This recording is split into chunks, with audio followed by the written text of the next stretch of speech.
All right, y'all. Excuse me. Sheesh. Welcome, man. Look, this one's gonna be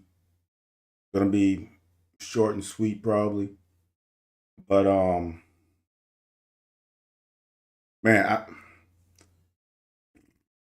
this one, man, this one is rough. And it's crazy because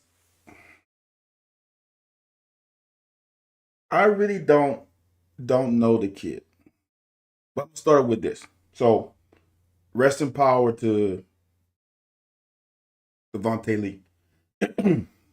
So I had no idea of who Devontae Lee was. Um, I wasn't coaching at the time, um, but we were recruiting we were recruiting Gilmore at that time. Heard some things about Gilmore, so I'm like, okay, we might have found a diamond in the rough. So Gilmore, in essence, went to a high school, transferred after sophomore year, so he set out his junior year. So that was what people were saying. The reason why he was not high on many people's lists is because he forgoed his most important season in recruiting is the junior year. So, but thinking about it, it was a great decision for him because he went to. I'm a creature of the moment. Might be totally biased in the moment. That was pre-COVID, so it had to be 2018 or 19 that season. It's kind of weird, man. COVID is the benchmark of a lot of things that we remember now. That team, Amite High School, which is a little north of Hammond, Louisiana, that might be one of the best Class 2A schools, talent wise, that I have ever seen. They had a big defensive lineman that went to Alabama. Gilmore, of course, went to Kentucky. Devontae went to LSU. They had a couple guys I think went to La Tech. I mean, they had some younger guys that were going to be good too. And they were, that was a damn good team. And so you see Gusta run today? No, I didn't. Brooks, if you watched me a few days ago, maybe last week sometime, I am not a fan of the damn combine. So I haven't watched it. 4.88 is rolling. I think I ran a 4.78 at the combine, so that's rolling. Shit. If he could have stayed healthy, we would have probably got a lot more production from him. 4.88 for a guy. What was his weight, Brooks? What was his stats? Um, but I was a 4.4 guy, high 4.4 guy, but I don't even talk about that. Damn, 308? He about to make him some money. Because at 308, he can legitimately play a zero or a one tech. Because he's got some athleticism to him, so he can play a gap. Yeah, he made him, yeah, for sure. Now the problem is did he make him some money because he was gonna be a fourth rounder and he gets to the second? No, he ain't gonna get to the second. He gets to the third, possibly. Um, I don't think he made. I'm gonna say this. I don't think he made him some money. I think he improved this ability to make a team, which I guess in essence will help make him some money. Um, so I went to the game, their playoff game at home, and there was one guy who flashed. There were a couple. There was a little defensive end linebacker that was pretty good too. I think the guy I was talking to said he was a junior, so he had to, but he was going to go to La Tech. They had a receiver that was decent. Gilmore showed that he can throw the ball with some pace. I saw him put some balls in a tight window. But the guy who flashed all night was Devontae Lee.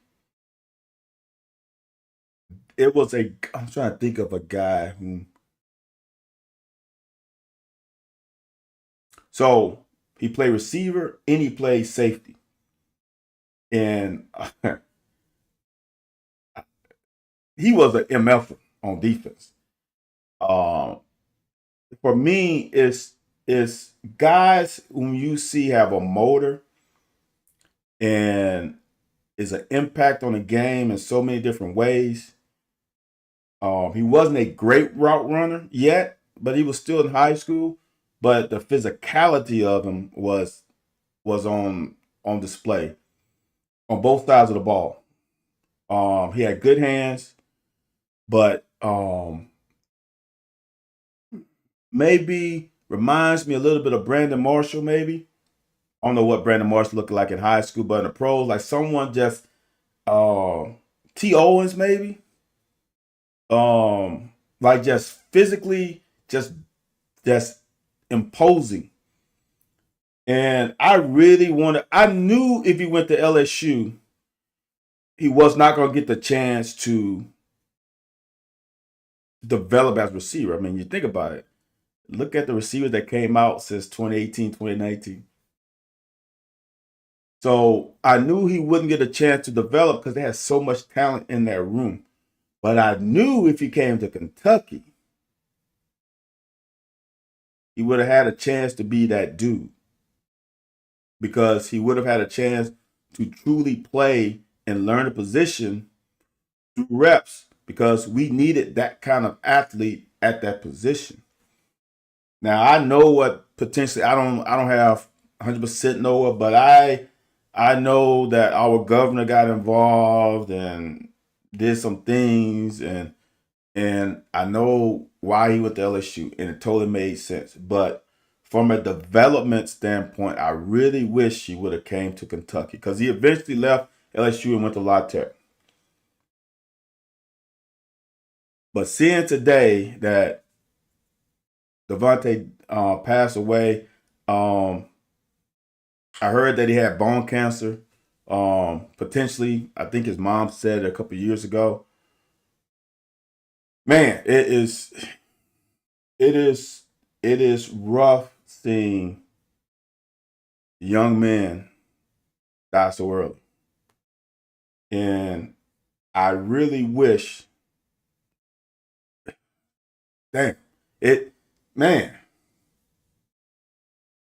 because you know the my old high school, we had a guy pass with the whole Super Bowl act and guy running to people. And that was one of the players that was on the team when I coached. And it's just it every time something like that happens, man, it reminds you to cherish your ability to still wake up and your feet touch the ground and to cherish the people whom you love. And um it's heartbreaking because I can't imagine losing your son, not even losing your child at such an early age. Um, I don't think he was even 25. And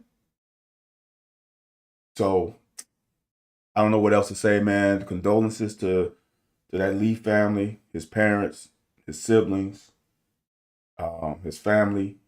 Man, shit. I'ma try. The only thing I can do is keep you in my prayers. And I'm gonna try my best to do that because that's a hard one, man. And the thing it's hard for me, and I don't even know the kid. Like I saw him play one game. I watched some film on him, but you can tell he was a good kid. You can tell that he really loved the game. You can tell every time he went out on that field, he didn't leave he didn't leave that tank with anything left in it. So again, condolences, and that's all I can say, man. Because there's nothing you can say to bring any positivity to be honest with you, except a guy like me from another city felt his impact. And if I felt his impact, I know other people did. So I just hope there's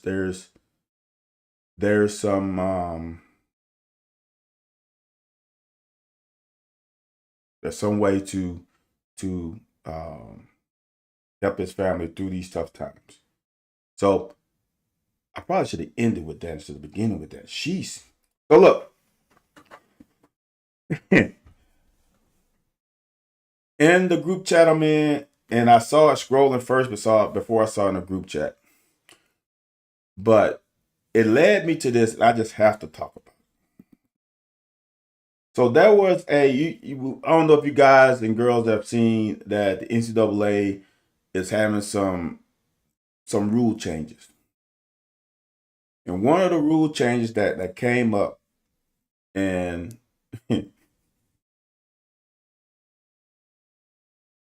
people saw it and saw it for the wrong reason. The clip said offensive PI, offensive pass interference, would now be a 10-yard penalty, which I thought was always a 10-yard penalty. And people thought it was going to people immediately thought it was a defensive pass interference. And people say it should be a spot foul. And I say you're wrong. I think it's complete bullshit if you think about it from a equitable standpoint. So let's unpack this. So as a guy, and this is what people don't understand, and Anthony keeps saying this on the locker Wednesdays, 9 p.m. Eastern Standard Time. If you missed it yesterday, I suggest you go to YouTube and find the Locker 411 and listen to the broadcast from yesterday and any weeks prior. We're in our 7th season.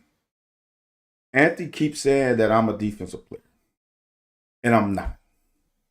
I am an offensive player who played defense in college. Now, I will say I was a 2-time All-State defensive back, but if you know how that is selected, you'll be like, because I didn't play defense 100% of the time. Spot fall in the NFL isn't it. All right, Steve, I'm going to come to you, and this is why I think it's BS. So here's the deal, y'all. How many other penalties in sports, in football, that is a spot call? So here's the thing that pissed me off about it. So I, as a defensive back, the subjectivity to the rule, if the back judge, whatever, calls PI and it's a 50-yard throw, now you get a 50-yard, you get to move the ball 50 yards. Okay? Now, on that same play, if the offensive player PIs on me so I can't get the interception, it's only a 10-yard penalty. How the fuck? I get an interception, which is just as important as a reception for a touchdown or a 40-yard throw or whatever it is. So now, you only get penalized 10 yards that prevents the ball from going to my team that I'm playing defense on to give it to my offense. Now, you only get a 10-yard penalty. It's not even lost or down. It's just a 10-yard penalty. Why can't the offense get shit? Should it not be a 15-yard penalty? That's the most you can get. Should it not be a 15-yard penalty in loss or down? Why is it only a 10-yard penalty? So offensive player can totally eliminate the defensive player from catching the ball. And all that happens is the offense gets a 10-yard penalty. But me on defense, if I do something that prevents the offensive player from catching the ball, Now you want it to be a spot foul. Make it make sense. It's totally leaning towards the offensive team. And it's even worse because now you got the 5 yard. You can't touch the receiver after 5 yards. So now, if I just lay my hands on you, I ain't even got to discard you from your spot in your route or the path of your route. If I just potentially touch you and the ball's in the air, because if I touch you when the ball's not in the air, it's the illegal touch and it's a 5 yard penalty. But then it's a 5 yard penalty, automatic fucking first down. Make that make sense. Automatic. I touch you after 5 yards. Beep. Well, not beep. Flag thrown, 5 yards, automatic. It can be third and 30. 5 yard penalty is automatic first down. So now you have that penalty on offense. I can't touch you after 5 yards. If I do, it's 5 yards, automatic first down. Now, if I'm a defensive back, quarterback throws the ball, it's underthrown, I don't look back, and your receiver runs into me, not only the first down is a spot foul. Now, if you're the receiver and the ball is overthrown and you run into the defensive back, it's just a 10-yard penalty. Should it potentially be a spot foul negative? So it was a 30-yard pass.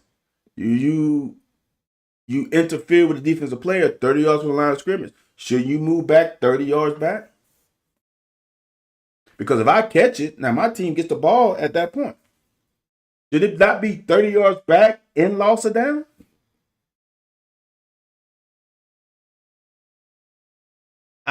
I'm just saying, it'll never happen that way because it's an offensive game. But damn. So now we want that to be the same thing in college.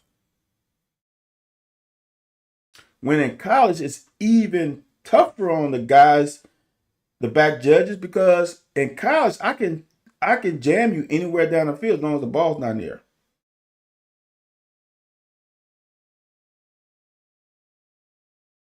So I'm just saying that why can't we get some defensive rules in here? It is no way that I, as a defensive back, can be in prime position. And we say, not we, most fans say, well, I'll say this, not most fans. I, as a defensive back coach in high school, and if I was coaching in college, would tell a defensive back, if you get beat, take the 15-yard penalty. Period. If you get beat, take the 15-yard penalty. I know, Steve, that they want points. I get it. But I'm just saying, from the discrepancy is humongous. The discrepancy is humongous. So for me, college should stay where it was. 10-yard penalty and a 15-yard penalty. That's equitable, sort of. 15-yard penalty. For me, though, the offense should get a loss of down. The only thing that's different is the offense get an automatic first down. The defense, they just replay the down 10 yards further back. I think it should be a 10-yard loss of down. Just like when you pass the ball and it's intentional grounding, so to speak, you get a loss of down. I think this should be the same thing. Offensive PI should be 10-yard penalty, loss of down. Just like, you know what? Now that I say that, I take that back. Intentional grounding is a spot foul in loss of down. So there is another spot foul in loss of down. So why can't offensive PI be a loss of down too? Offensive PI should be what offensive PI should be since I'm talking through it. Maybe offensive PI should be where, just like intentional grounding, where the quarterback throws it from that part, 10 yards back, loss of down. I think that's it. Steven C, you just talked me into it. That's what the rule should be. 15-yard automatic first down for defensive PI. Offensive PI should be loss of down, spot foul plus 10 yards. I think that fucking makes sense. And the initiators are similar to another foul. So the white hat can see where the quarterback threw the ball from. 10 yards onto it. Bam. That's it. By God, I think I figured it out.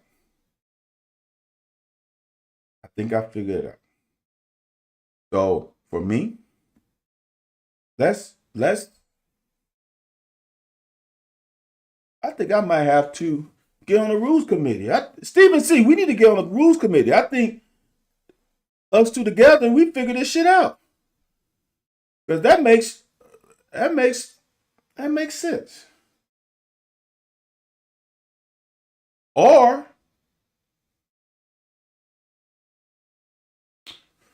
no, because then that gives too much. Because I was gonna say, could it be a spot foul up to a certain amount of yards? Nah, because then that's nah.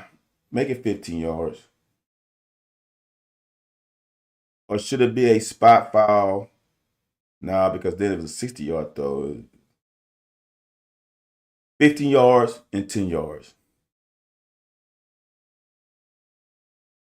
Steven, the Hail Mary is risky anyway. If you say it's risky for the offense, we can decline it, because if it's defense, it's still 15 yards. And that's the thing about the Hail Mary too, is a lot of the refs won't call defensive PI because they know it'll be a spot foul and they get the ball on the 1 yard line. So there's a lot of shit that happens in that scrum for jump ball. So interesting. I'm gonna say this, y'all. I got a couple minutes. I'm not doing it. If you watched the locker last night, we had a conversation about the amount of coaches. Yeah, but 50 yards. Yeah, Steven. If they went that way, I'm sorry. If they went that way, Steven, some teams would have to think about it. You damn right. So Steven brought up the point I just said earlier. If you just joined him, I said that what's up, Big Things Kentucky? If the offense got the same, if it was offensive PI and the ball was 50 yards down the field, that they would take the negative 50. I said that a little earlier. If that's the case, Steven, you're right. People will really think about that. I'm scratching that. I'm saying that it should be a spot foul where the quarterback released the ball plus 10 yards and lost it down. That's what I want it to be. It's offensive PI, spot foul, plus 10 yards. Defense gets 15 yards, lost and first down. I think that's the most fairest thing that you can come up with. I truly like that. So on the locker last night, Wednesdays, 9 p.m. Eastern Standard Time with myself and Anthony White, brought up the subject of how many coaches that are on the staff. And I'm not saying it's wrong. I'm not saying it's right. It's just interesting and odd to me.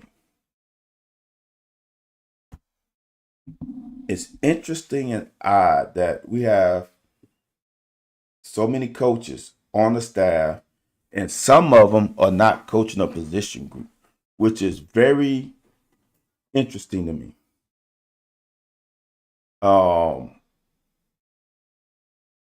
Because I will talk a little bit more about it here.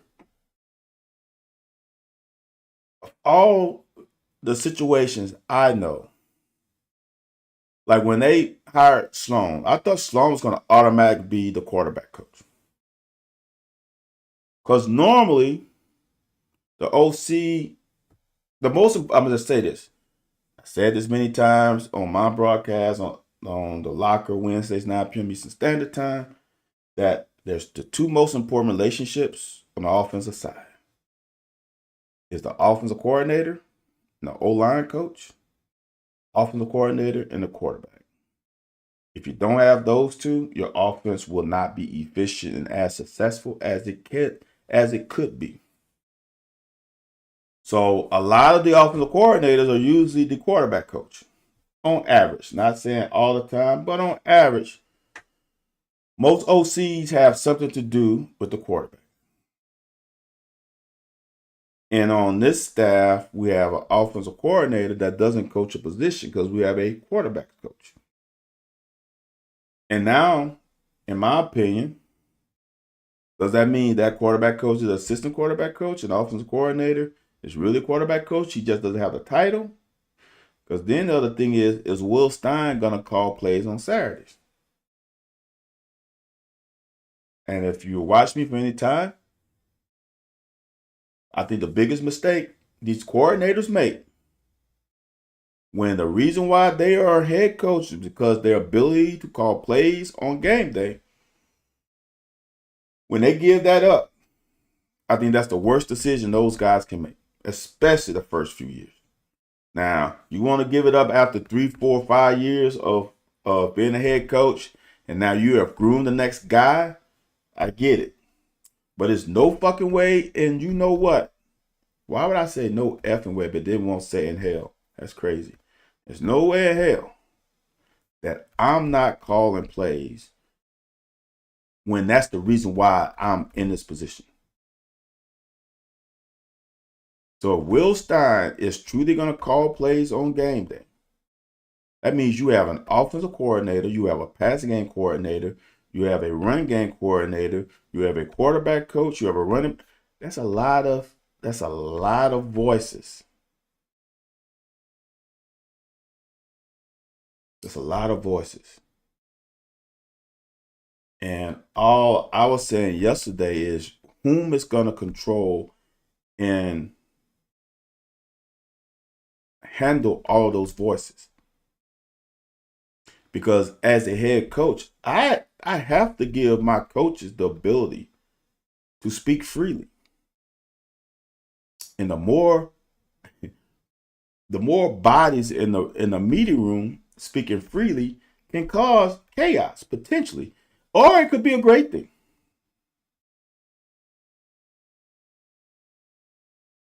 But as a coach, you have to give your coaches the ability to speak up.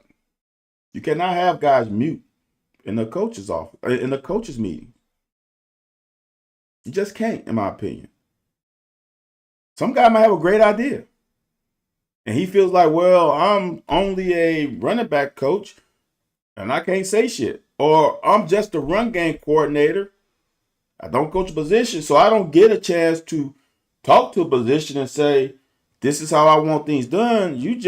And I could be wrong with that, but I'm just saying when I saw it, it gave me pause.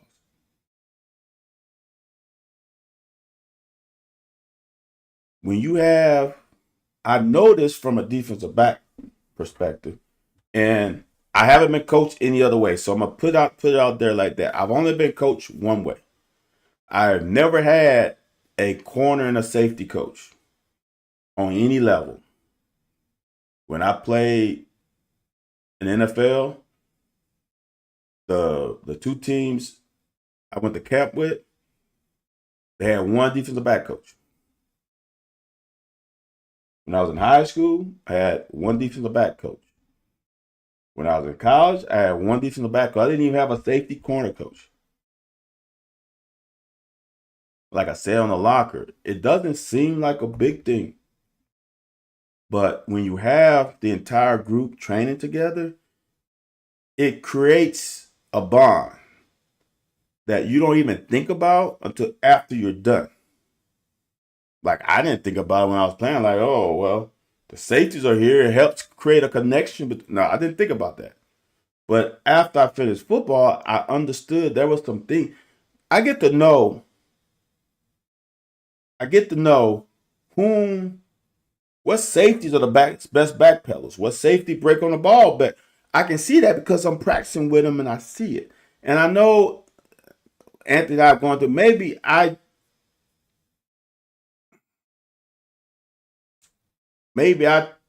noticed a lot more than other people. But I just say for me, I understood about Reggie Russ that he was going to be able to cover my ass if I was too aggressive. If I saw something and I went after it, I had a high level of confidence that if they ran a double move, that he was going to cover my ass. You know, so I learned that through watching us go through drills and in other facets of practice. So now when you, I don't know what's the best word, when you separate, alienate, whatever the word is, and I don't know if that's how they do. I don't know because I'm not at practice. I'm not in Lexington, so I don't know. I don't know if all of them practice together and just one coach bring. I don't know what they do, but I'm in my head. I'm visualizing that the safety goes over here, the corners go over here, and if they have a star coach. I don't know how he mix in because a star could be a corner or a safety. Where does he fit in this equation of getting guys to learn the technique that he wants his star players to learn? I don't know. It just seems like a whole bunch of different parts, moving parts that have to be efficient. And are you giving all your coaches the ability to speak up? Or the defensive coordinator just telling the other coaches what he wants? Because I'll say this, and I said this on the locker last night, which was Wednesday, 9 p.m. Eastern Standard Time. I as a corner, you play certain technique that we were coached to do. Is a nickel coach going to carry on that technique, or he's going to try to teach something else? I don't know. I'm not there. It's just things that have me thinking. That's all. I agree totally with Stein should be calling players and national media blame Coach Sloan. Exactly, Stephen. Exactly. And Sloan was not the problem. You know what? I'm gonna say it here. I have not done a quarterback ranking this year. And I'm gonna say this. If Mendoza is number one, Nussmeier, when healthy, is the second best quarterback in the draft class. I don't know where other people have him. Nussmeier is the second best quarterback in the draft class. It's not Todd Simpson. It's not who else is left? I know Todd Simpson was the one that's been chatted a lot more about, but it's not him either. Nussmeier, when healthy, is the second best quarterback in this draft. And I'm 10 toes down on that. He's the second best. Now, I'm not saying he is a franchise quarterback. I'm not saying that he's going to get to the NFL and tear it up. I don't think Mendoza is going to get to the NFL and tear it up.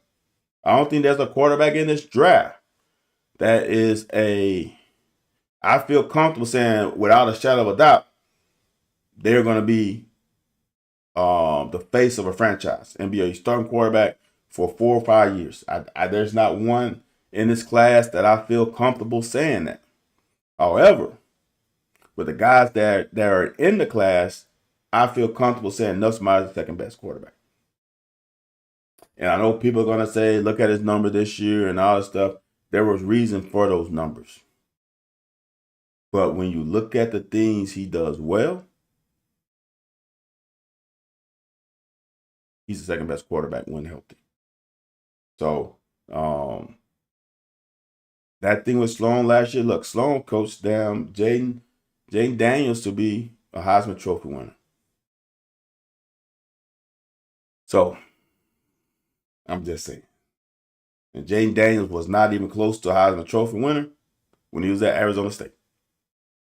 He wasn't close to being, and I watched him. He wasn't close because Ryan Clark's son played Arizona State. When he was there, he wasn't even close to being a franchise quarterback at Arizona State. Joe Sloan made something special. They clicked and saw the game the same way, and that kid became special. What typically brings the playbook? Who typically brings the playbook? Well, that's a good one, man. Steven, I think it depends on the coach. I would say that the head coach, if he's an offensive coordinator, has his vision. But some guys hire a guy that is within the same system that he likes to operate within. And some of them allow that guy to have autonomy over the offense. So it depends. If Will Stein wants to run his thing and call if the head coach wants to call plays on game day, then it's definitely his system, lingo and all. If it's an umbrella system, but he don't want to call plays, he wants the offensive coordinator to call the plays, then I would say most times the offensive coordinator brings in his lingo and playbook that the head coach agrees upon. If the head coach is the offensive coordinator, is an offensive guy. I truly believe that it'll be.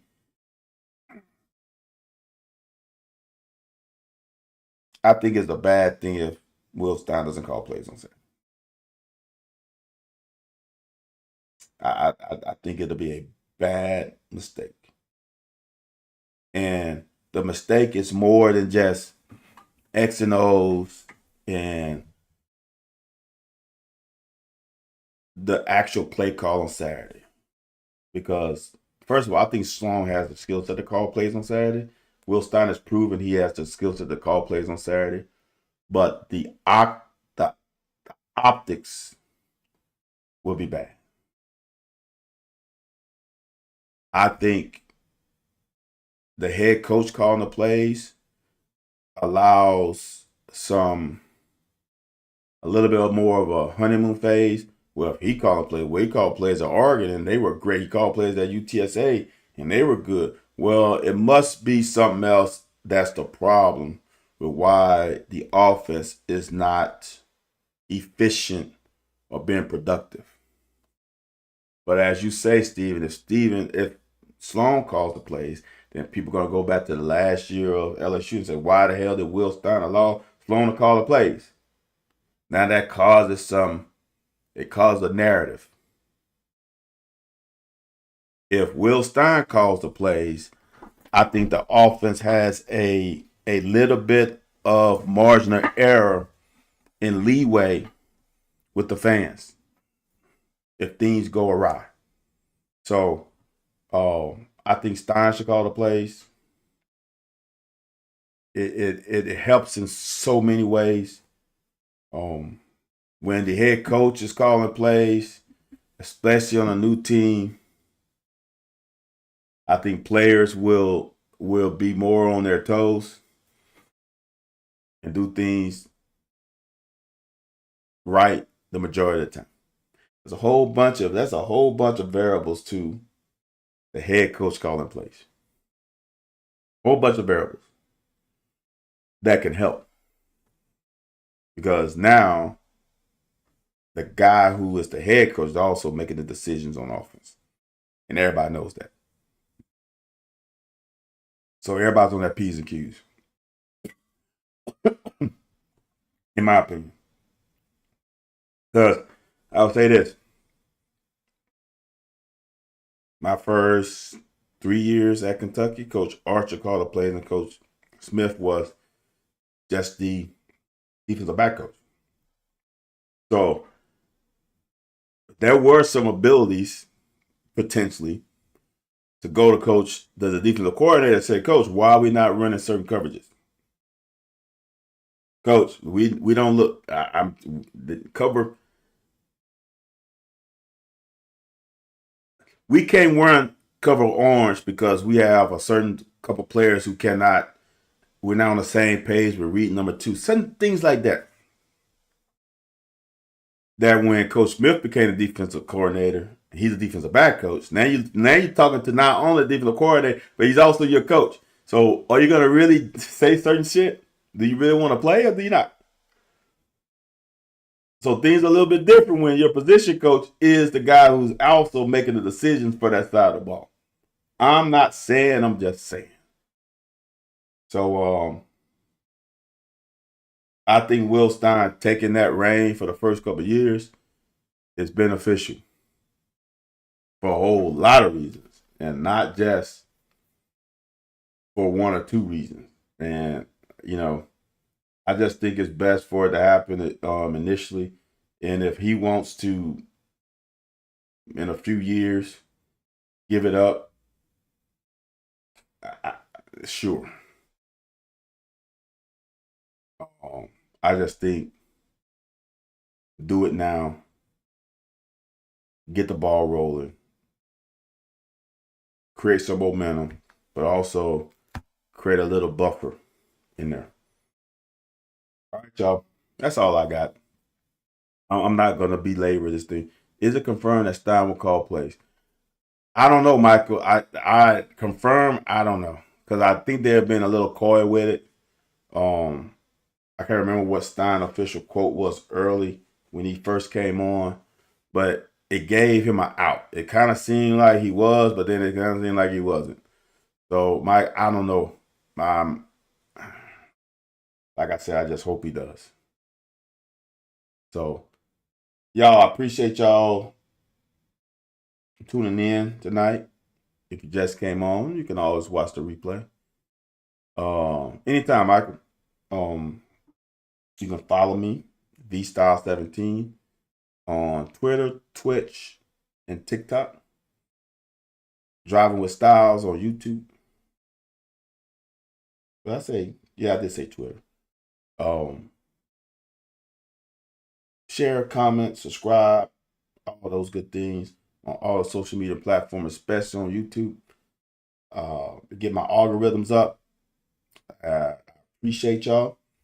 And I really think I don't have anything else to say.